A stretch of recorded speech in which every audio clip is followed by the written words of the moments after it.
지금 가지고 있는 자산은 아파트 한 3채, 오피스텔 18개. 아파트 3채, 네, 오피스텔 18채요? 네, 그렇습니다. 저기 보이는 저 오피스텔입니다. 신나 한일. 나머지는 해운대 예안이라고 중동역 앞에 있는 오피스텔이 있는데 거기에 한 채가 더 있고요. 나머지 16개는 마산 하포구의 고려타워라고 하는 건물에 16개가 있습니다. 소액을 가지고도 임대 사업을 할 수 있는 방법들이 있는 게 경매나 공매나 이런 방법으로 물건을 좀 싸게 사면 거기에 대출을 받을 수 있고요. 인테리어를 해서 월세를 내놓으면 기본적으로 보증금도 일정 수준 이상 받을 수 있고 월세도 괜찮게 받을 수 있어요. 그러면 정말로 극단적으로 설명을 드리면 저희 돈 하나도 안 들어가고도 월세를 받을 수 있는 물건을 돌릴 수 있는 거죠. 어제까지가 5월 16일이었고 어제까지 한 3천만 원 정도 저희가 물건을 발송을 했습니다. 부동산 경매를 통해서 수익을 1억 5천 이상 남기고 대량 등록을 통해서 매출을 10억을 만드는 게 일단 단기적인 목표고요. 안녕하세요. 부업으로 부동산 임대 매매업과 와이프를 도와 대량 등록도 진행하고 있는 평범한 직장인입니다. 아침부터 컴퓨터 하실 일이 있으신 거예요? 대량 등록 프로그램에 어제 들어왔던 주문도 보고 매출도 체크하기 위해서 자리에 앉았습니다. 매출 체크는 매일매일 하시는 거예요? 어제 주문이 어느 정도 들어왔는지 그 중에서 어느 정도 발송이 됐는지 이런 것들을 보고 있고요. 최근에 매출이 높게 나오지가 않아서 좀 부끄럽긴 네. 한데요. 네네. 어제까지가 5월 16일이었고 네. 어제까지 한 3천만 원 정도 저희가 물건을 발송을 했습니다. 현재 수준이면은 이제 한 달 해서 한 6천 정도 매출이 나올 것 같고요. 마진율 한 15% 정도 보면 900만 원 정도, 고정비를 300 정도 빼면 500에서 한 600 정도가 순수익으로 남습니다. 저는 상당히 사실 어릴 때부터 부동산을 시작을 했고요. 2005년도에 첫 아파트를 샀었죠. 첫 경험에서 가장 크게 느꼈던 거는 부동산을 사고 파는 게 어려운 게 아니다. 두 번째로는 부동산을 사고 임대 수익을 얻고 일정 기간이 지나고 판매했을 때 경기가 크게 좋지 않더라도 수익은 난다. 아이가 생기고 하는 와중에도 제 나름의 원칙이 있었어요. 제가 나이 40대기 전까지는 아파트에 제가 돈을 깔고 앉아서 살고 싶진 않다. 그 돈으로 계속 투자를 하겠다라는 생각이었고, 나이 40이 넘으면 그때는 조금 안정적이어야 되니 내가 내 집에서 살겠다. 이런 생각을 가졌었고요. 바로 네. 시작을 시작을 해보셔야 돼요.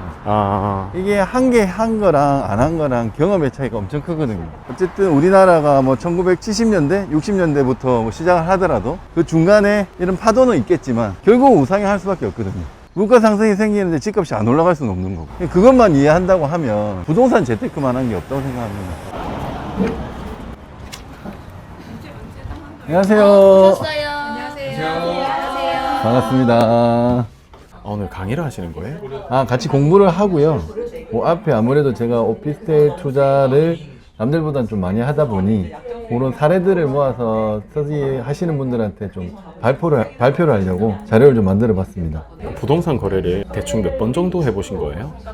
지금 아파트 같은 경우에 사고 팔고 한 게 한 10번 정도 넘어가는 것 같고요. 그러면 오피스텔이랑 이런 걸 다 합치면요?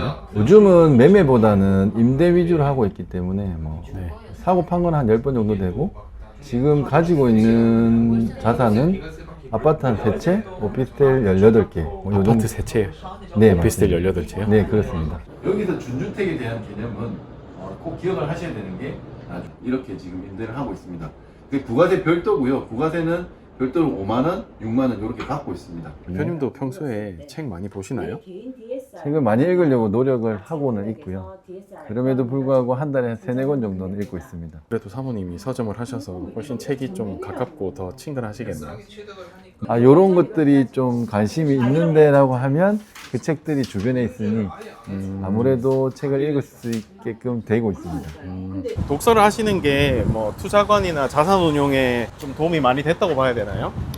예, 저는 큰 도움이 됐다고 생각합니다. 어떤 투자를 할 때 어떤 위험성이 있는지 책으로 미리 보고 투자를 접근하기 때문에 아무래도 좀 손쉽게 접근할 수 있는 거죠. 소액을 가지고도 임대 사업을 할 수 있는 방법들이 있는 게 경매나 공매나 이런 방법으로 물건을 좀 싸게 사면 거기에 대출을 받을 수 있고요. 인테리어를 해서 월세를 내놓으면 기본적으로 보증금도 일정 수준 이상 받을 수 있고 월세도 괜찮게 받을 수 있어요. 그러면 정말로 극단적으로 설명을 드리면 저희 돈 하나도 안 들어가고도 월세를 받을 수 있는 물건을 돌릴 수 있는 거죠. 1금융권, 2금융권 이렇게 했는데 상관없나요? 일반적으로 오해하는 게 주거래 은행이 가장 좋은 조건으로 대출을 해줄 거야 네. 라고 생각하시는 분들이 많은데 이건 정말 큰 오해입니다. 은행은 쉽게 말해서 돈 되지 않은 일들을 하지 않거든요. 네네. 1금융이다 2금융이다가 중요한 게 아니고 네네. 제 조건에 맞는 곳을 가야 되는 거죠. 아, 어떤 경우에는 제가 장기로 갖고 가기 위해서 이율이 낮은 데를 선택할 수도 있는 거고요. 네. 어떤 경우에는 이율이 좀 높더라도 한도가 높은 경우를 선택할 수 있겠죠. 그러면 제 대출의 목적이 이율이냐 한도냐 내지는 저는 어떻게든 이 물건을 빨리 팔아서 빨리 수익을 얻을 거기 때문에 단기적으로 이율이 좀 높더라도 중도상환 수수료가 낮으면 좋을 거야. 이러면 그런 걸 찾아가야 되는 거죠. 정확한 목적을 가지고 대출을 받으시면 원하는 대출을 받을 수 있다는 거죠. 아니 아까 소액으로도 시작이 가능하다고 하셨는데 가장 기본적으로 한 얼마 정도는 모으고 시작하는 게 좋다 뭐 그런 게 있을까요? 저는 좀 편하게 뭐 어떤 매매 사업을 하려고 한다고 하면 네. 한 1억 정도 있으면 참 좋겠다는 생각을 하는데 네. 기본적으로 대출을 껴야 된다라는 대출을 극대화해야 된다는 생각만 갖고 계시면 1억짜리 물건도 대출을 8천만 원 받으면 결국 2천만 원이 제 돈 들어가는 거잖아요. 네네. 그러면 2천만 원 갖고도 1억짜리 물건을 사고 팔 수 있다. 아, 네네. 이렇게 보시면 실제로 필요한 건 2천만 원인 거죠. 네. 지금 대표님도 대출을 많이 받으신 상황인가요? 재작년까지는 그렇게 많지는 않았는데 네. 이자랑 원금 일부 상환해서 한 달에 한 900만 원 정도 나갑니다. 아, 일반적인 가계대출은 처음부터 원금을 상환하거나 1년 이후에 원금을 상환해야 되는 네. 그런 대출들이고요. 가계대출이 아닌 사업자 대출은 보통 시설대출이라고 해서 원금은 갚지 않고 이자만 3년씩 납입할 수 있도록 조건이 가능합니다. 요즘 임대에 대한 좀 인식이 예전만 같지 않은 것 같은데 임대를 또 계속 이렇게 선택해 나가시는 이유가 있으신가요? 사람들은 이제 주거를 할 수밖에 없는 거거든요. 어쨌든 사람은 어딘가에서 살아야 되는데 임대에 대한 인식이 나빠지면 나빠질수록 사람들은 거기에 투자를 하거나 진입을 잘 안 하려고 할 거고 오히려 그런 부분들이 저희한테는 블루오션이 되는 거죠. 아, 사람이 적게 들어오면 그만큼 가격은 싸지고 물가는 계속 상승하기 때문에 임대료는 상승할 수밖에 없는 거고 그러면 저희 입장에서는 수익이 더 날 수밖에 없는 구조다 보니 지금 임대업에 진입하기에는 저는 가장 좋은 시기라고 생각합니다. 아, 그러면 오피스텔에서 나오는 순수익은 어느 정도 되시는 거예요? 한 달에 950 정도가 나오는데 네. 그 중에서 이자를 빼고 대략적으로 한 550만 원 정도 순수익을 얻고 있습니다. 그러면 사모님의 대량 등록 쇼핑몰은 어느 정도 수입이 나고 있나요?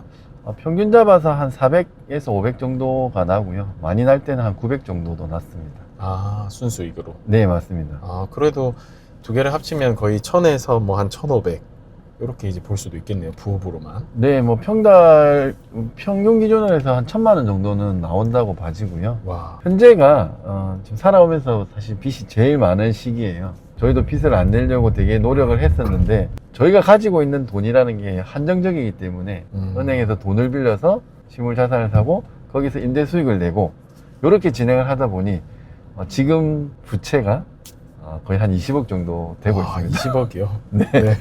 경매나 공매나 이런 방법을 통해서 물건 자체를 싸게 사기 때문에 저희가 손해볼 수 있는 구조는 아니거든요. 손해를 보지 않는 범위 내에서 물건을 취득을 하고 거기에 대출을 받는 거기 때문에 이 대출이 부실화되지는 않는다고 생각을 하고 진행을 잘 하고 있습니다. 아, 저기 보이는 저 오피스텔입니다. 신화 한일 5층에 한 세대를 가지고 있고요. 저게 신탁 공매로 물건을 사서 네. 대출을 받아서 잔금을 치른 다음에 인테리어를 하고 네. 현재는 지금 월세 세팅을 해놓은 그런 물건입니다. 나머지는 해운대 이안이라고 네. 중동역 앞에 있는 오피스텔이 있는데 거기에 한 채가 더 있고요. 네네. 나머지 16개는 마산 하포구의 고려타워라고 하는 건물에 16개가 있습니다. 아, 한 건물에 거를 16개를 가지고 네, 있어요? 맞습니다. 아, 그럼 오피스텔이나 아파트를 고르는 기준 같은 게 있으세요? 저는 수익률이 가장 큰 기준이라고 보고요. 네네. 저는 임대 사업을 주로 하고 싶은 사람이라서 수익률이 나오면 어디든지 물건을 살 수 있다. 보고, 부가적인 기준이 있냐라고 보면 지하철이 가까운 역세권이면 제일 좋고요. 아, 네네. 아무래도 세대가 100세대가 좀 넘어가면 관리가 용이하니 그 두 가지 기준을 지키면서 수익률이 나오면 가장 좋을 것 같습니다. 이렇게 여러 개를 운영하시다 보면 뭐 어려운 것도 있으셨을 것 같은데 기억에 남는 에피소드 같은 게 있나요? 경매로 물건을 받고 네. 잘 안 나가는 분들이 있어요. 정말 자기는 돈이 없어서 도저히 못 나가겠어. 나는 사실 전세 사기를 당해서 돈도 다 날렸어. 네. 이런 분이 있었는데 한 5개월 정도 협의를 하다가 적지 않은 금액을 드리고 내보내게 됐던 경우가 있었고요. 아, 네. 지금 세입자 중에서 제일 기억에 남는다고 하면 이분은 현재 개인적인 사정으로 인해서 교도소에 가 계세요. 아, 법적인 절차를 거치자고 하니 결국은 그 비용이나 이런 것들이 좀 적게 들어가는 게 아니라서 그분과 1차적으로 협상을 하기 위해서 교도소를 갔다 왔었어요. 그분이 이제 갚을 의향은 있으셨나요? 제가 만나보니까 그래도 이 소송을 잘 해결을 해서 나와서 비용을 주고 정리를 하실 생각이 있으시더라고요. 아, 그런데 그 꼭 명도를 해서 내보내야 되는 상황이 있는 거예요? 기존에 살도 계신 분을 내보내야 또 인테리어를 하고 신규 세입자를 맞췄을 때 저희가 원하는 수익률이 나오기 때문에 기존에 사시는 분들은 일단 다 나가셔야 되는 거죠. 아, 근데 그분들의 그 임대료를 높일 수도 있지 않나요? 보증금을 다 받아가실 수 있는 분도 있는 반면에 그렇지 못한 분들도 계시거든요. 근데 그분들이 가면 저희랑 한테 협상을 할 때는 당연히 그런 사정들이 우선이 되기 때문에 저희한테는 임대료를 적게 주려고 하겠죠. 근데 저희는 임대료를 적게 받으면 수익률이 또 안 나게 되는 구조거든요. 인테리어를 깔끔하게 해서 수익률을 높게 받는, 임대료를 높게 받는 게 저희 목적이다 보니 그런 그분의 사정과 저희가 원하는 사업의 방향은 안 맞는 거죠. 부동산이랑 쇼핑몰은 되게 성격이 다른 부업이잖아요. 네. 부업 선택의 뭐 기준이랄까, 뭐 대표님의 경험에 비춰서 뭐 부동산은 이런 분이 하면 좋을 것 같고, 쇼핑몰은 이런 분이 하면 좋을 것 같다라고 하는 기준 같은 것들이 있을까요? 쇼핑몰은 제가 생각할 때는 꾸준히 하실 수 있는 분이 하면은 좀 더 잘하실 수 있을 것 같아요. 네네. 나는 시간을 꾸준히 들여서 할 수 있어 라고 하는 분이 하면 아무래도 훨씬 효과적일 건데, 매출이 일정 부분 넘어가면 사업으로서 인식과 그다음에 직원을 잘 관리하시는 분이 더 유리할 것 같고요. 임대업은 사실 크게 어떤 요건이 필요하진 않아요. 네네. 진입에 대한 심리적인 허들이 있다 뿐이지, 아. 일단 한번 진입해 보면 이거만한 게 없구나 아. 라는 생각을 다들 하시게 됩니다. 그 로버트 기요사키의 부자빠 가난아빠를 읽어보면 네. 좋은 부채와 나쁜 부채로 구분을 해요. 근데 나쁜 부채는 뭐냐? 내가 좋은 차를 사고 싶어. 네. 맛있는 거를 먹고 싶어. 네. 나는 좋은 데 여행을 가고 싶어. 그러기 위해서 빌린 돈은 말 그대로 돈을 빌려서 당장 이자만 나가고 수입이 없는 그런 부채가 되는 거죠. 네네. 근데 좋은 부채는 어떤 실물 자산을 샀다. 오피스텔 같은. 네. 근데 거기서 수입을 발생시켜 준다. 이거는 수입이 발생이 되기 때문에 이자를 내고도 돈이 남는 구조가 되는 거죠. 이거는 좋은 부채라는 거죠. 돈을 벌어다 주느냐 그렇지 않느냐에 따라서 부채의 성격이 달라지는 거거든요. 근데 우리는 이거를 전체적으로 부채는 나빠라고 인식을 하는 거죠. 네네. 근데 그게 아니라는 거를 저희가 먼저 생각을 해야, 내가 투자를 하기 위한 부채는 나쁜 게 아니고 오히려 내 수익률을 증대시켜 주는구나 라고 생각을 하게 되는 거죠. 그래서 돈에 대해서 저는 알아야지 된다라고 계속 얘기를 드리는 거죠. 뭐 인생에 좀 궁극적인 목표나 뭐 그런 게 있으세요? 저는 사실은 짧게 이제 이루고 싶은 목표들을 먼저 세우거든요. 네.